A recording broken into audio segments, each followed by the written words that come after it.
Money can play a big role in the destruction of a relationship or even a friendship. Debt.com pulled 500 of 4Cs and found a third said that credit card debt and spending was a factor in their divorce.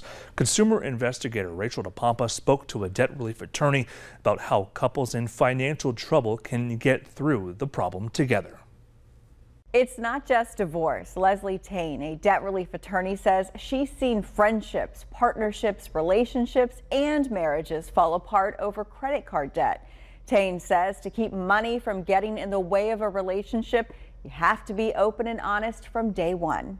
Early on, it's good to have some open discussions about your spending and your savings habits and your financial goals. See if that meets the same goals and expectations as your partner, whether that's a business partner, a social partner, even a family partner that you might get involved with when it comes to money. Tane says you definitely want to be on the same page, whether it's allowing somebody to be on your credit card or you use theirs.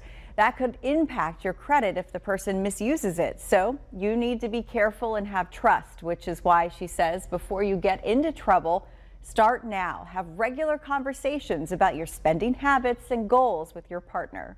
It's not necessary for couples to combine their money. It's okay, and many couples today do keep their money and finances separate and either combine a small portion of it or just keep everything separate and agree to pay bills differently. So there's no one right way in terms of managing your money with a significant other, but it is important that the two of you are on the same page. She says she finds the most successful people when it comes to managing their money have open discussions about their spending habits and what's going on, leaving judgment out of the conversation.